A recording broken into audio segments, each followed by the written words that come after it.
24 ফেব্ৰুৱাৰী release হোৱা ৰবি শৰ্মাৰ black and white সিনেমাখন এসপ্তাহ হওঁতেই কিয় সিনেমা হলৰ পৰা নমাই অনা হ'ল সেইটো বিষয়ে আজি আমি কথা পাতিম লগতে কথা পাতিম সিনেমাখন এসপ্তাহত বক্স অফিচ কালেকশ্যন কিমান কৰিবলৈ সক্ষম তো নমস্কাৰ কেনে আছে আপোনালোকে যদি এতিয়া ব্লেক এণ্ড হোৱাইট সিনেমাখন সিনেমা হলত চাম বুলিও ভাবে তেতিয়াহ'লে চাব নোৱাৰে আজিৰ পৰা ব্লেক এণ্ড হোৱাইট সিনেমাখন সিনেমা হলৰ পৰা নমাই অনা হ'ল আৰু তাৰ কাৰণ বহুতখিনি ৰিজন দিছে তেওঁলোকে কৈছে যে সেলফি চলি আছিলে ডক্টৰ বেজবৰুৱাটো চলি আছিলে আৰু সঠিক টাইমিং সিনেমাখনে নাপালে সেইকাৰণে সিনেমাখনৰ নমাই অনা হ'ল বা বক্স অফিচ কালেকশ্যন বহুত বেয়া হ'ল মই ভাবো টাইমিং বৰ বেছি ইম্পৰ্টেণ্ট কথা নহয় কাৰণ ডক্টৰ বেজবৰুৱাটো সিনেমাখনে সেইটো কথা প্ৰমাণ কৰি দিছে যে অসমীয়া ৰাইজ অসমীয়া সিনেমাৰ লগত আছে টাইমিং যি নহওক অসমীয়া ৰাইজে অসমীয়া সিনেমা চাব ডক্টৰ বেজবৰুৱাটো যেতিয়া ৰিলিজ হৈছিলে সেইটো সময়ত আমি সকলোৱে জানো বহুত বেছি ক্ৰেজত থকা পাঠান সিনেমাখন সিনেমা হলত চলি আছিল আৰু পাঠান সিনেমা চলি থকা স্বত্তেও ডক্টৰ বেজবৰুৱাটো সিনেমাখনে অসমীয়া সিনেমা জগতত হাইয়েষ্ট অপেনিং ল'বলৈ সক্ষম হৈছিল তো সেই ক্ষেত্ৰত অসমীয়া ৰাইজে এইটো প্ৰমাণ কৰি দিয়ে যে অসমীয়া ৰাইজ অসমীয়া সিনেমাৰ লগত আছে কিন্তু কাহিনীৰ লগত ইমানটো দম থাকিব লাগিব যে সিনেমা হললৈ আকৰ্ষিত কৰিব পাৰিব লাগে সেইটো জেগাত ক'ৰবাত নহয় ক'ৰবাত ব্লেক এণ্ড হোৱাইট সিনেমাখন ৰখি যায় পিছ পৰি যায় তাৰ কাৰণে এসপ্তাহৰ পিছতে সিনেমাখনক সিনেমা হলৰ পৰা নমাই আনিবলগীয়া হ'ল আৰু ব্লেক এণ্ড হোৱাইটটো বনোৱাৰ কথা তেওঁলোকে কৈছে সেই ক্ষেত্ৰত মই এটা কথা ক'ব বিচাৰোঁ যে ব্লেক এণ্ড হোৱাইটটো বনাও কোনো প্ৰব্লেম নাই কিন্তু কাহিনী এডিটিং আৰু অলপ এণ্টাৰটেইনমেণ্টৰ ওপৰত কাম কৰক নিশ্চয় এখন সিনেমা ছুপাৰহিট হ'ব তো এতিয়া আপোনালোকে ব্লেক এণ্ড হোৱাইট সিনেমাখন চাব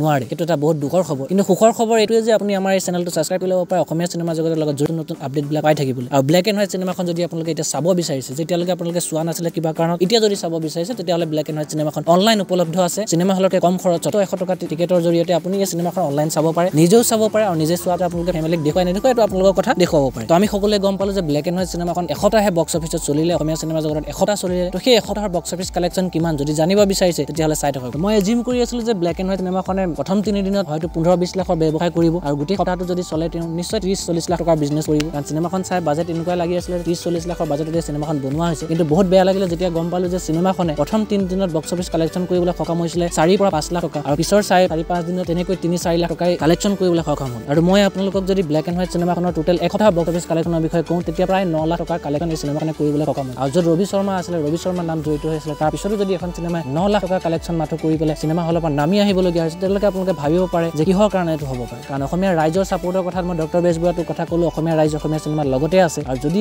ব্লেক এণ্ড হোৱাইট সিনেমাখনে কালেকশ্যন কৰিব পৰা নাই তেতিয়াহ'লে এইটো ৰাইজৰ লগতে কথা তাত মই একো ক'ব নিবিচাৰোঁ তো আজি ভিডিঅ'ত ইমানেই আকৌ লগ পাম এটা নতুন ভিডিঅ'ত তেতিয়ালৈকে জয় হিন্দ জয় আই অসম